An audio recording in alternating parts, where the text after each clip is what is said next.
토크앤뉴스 시간입니다. 지난주 중학교 3학년과 고등학교 3학년 온라인 개학이 이뤄졌는데요.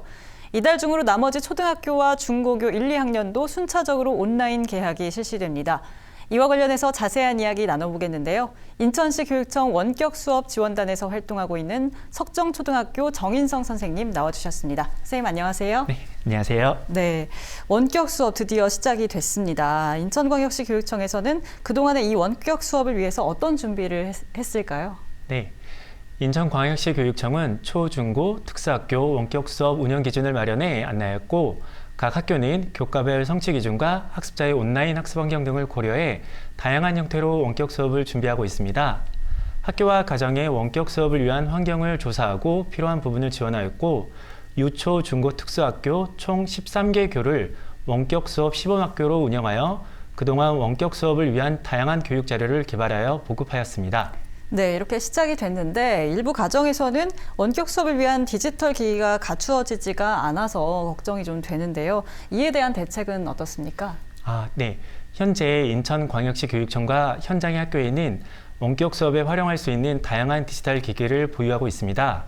지난 3월에 각 가정의 컴퓨터를 포함한 디지털 기기 보유 현황을 조사하였고 3월과 4월 2차례에 걸쳐 모든 가정에서 온라인 학습에 참여할 수 있도록 학교에서 보유하고 있는 16,000여 대의 디지털 기기를 대여하였습니다. 네, 효과적인 수업을 위해서는 교사의 어떤 역량이 참 중요할 것 같습니다. 이를 위해서는 어떤 지원을 했을까요? 네, 원격 교육을 처음으로 시도하는 교사들이 많은 새로운 장비와 프로그램을 다루는 것이 쉽지 않은 것이 사실입니다. 그동안 인천광역시 교육청에서는 원격 교육을 위한 교사 연수를 진행하였습니다. 다양한 학습 콘텐츠를 제공하는 이학습터, EBS 온라인 클래스, 디지털 교과서 등에 대한 연수를 진행하였고 실시간 쌍방향 수업을 할 수 있도록 줌, 마이크로소프트 팀즈, 유튜브 활용 연수를 진행하여 2,000여 명의 교사가 참여하였습니다. 이뿐만 아니라 학교별 자율 연수, 각종 라이브 방송 등으로 모든 선생님들이 원격 교육을 위한 연수에 참여하였습니다. 네, 이렇게 다양한 준비와 지원을 통해서 개학이 시작이 됐는데 그런데 프로그램의 서버가 마비되는 등의 어떤 문제점이 발생을 했습니다. 이에 대한 대책은 어떻습니까? 네, 현재 인천광역시 교육청은 원격 수업 노하우가 풍부한 현직 교사 50여 명으로 구성된 원격 수업 지원단을 운영하고 있습니다.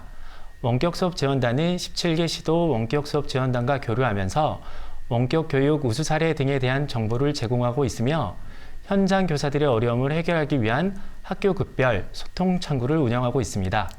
네, 아직 디지털 기기의 사용이 익숙하지 않은 초등학교 저학년 학생들은 어떻게 좀 참여할 수 있을까요?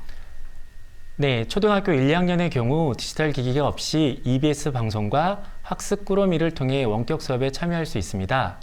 EBS 방송은 6월부터 지상파인 EBS ETV에서 방영되고 있으며 학교에서 제공하는 학습 꾸러미에는 텔레비전을 보면서 한글 따라쓰기, 숫자 쓰기, 그림 그리기 등을 하는 학습 자료가 있습니다. 네, 저학년을 위해서도 준비가 잘 돼 있는 것 같습니다. 그런데 원격 수업에 필요한 웹캠이나 마이크가 없는 가정도 있을 것 같아요. 어떻게 준비를 해야 될까요? 네, 모든 학생들이 웹캠과 마이크가 반드시 필요한 것은 아닙니다. 원격 수업은 교사와 학생이 실시간으로 토론, 소통이 가능한 쌍방향 수업, 학생이 지정된 학습 콘텐츠를 학습하고 교사가 확인하는 콘텐츠 활용 중심 수업, 교사가 제시한 과제를 학습하는 과제 수행 중심 수업으로 이루어집니다. 웹캠과 마이크 없이도 교사가 진행하는 쌍방향 수업에 참여할 수 있으며 원격 수업에 필요한 디지털 기기는 수요 조사를 통해 모두 대여하였습니다. 네, 아무래도 원격 수업이다 보니 출결 상황도 참 중요할 것 같은데 어떻게 확인이 되나요? 네, 출결은 당일 교과별 차시 단위로 출결 처리하는 것이 원칙입니다. 다만 등교 수업과는 달리 실시간 또는 사후 출석을 증빙할 수 있는 자료를 확인하여 출석 또는 결석으로만 기록하고 담임교사는 출석부 등 보조 장부를 활용해 수업일로부터 일주일 단위로 종합하여 월 단위 또는 등교 개학 후 출결을 처리합니다. 네, 출결 상황은 이렇게 정리가 되는데 평가는 어떻게 이루어집니까? 네, 평가의 공정성을 확보하기 위해 집필평가는 등교 개학 이후 평가를 실시하는 것이 원칙입니다. 이때 출제 범위에는 원격 수업 및 등교 수업의 내용이 포함될 수 있습니다. 수행평가는 원격 수업 중이라도 교사의 실시간 관찰 및 확인 가능 여부에 따라 실시할 수 있으며 세부 내용은 학교별 학업성적관리위원회에서 결정합니다. 네, 오늘 말씀은 여기까지 듣겠습니다. 고맙습니다. 감사합니다.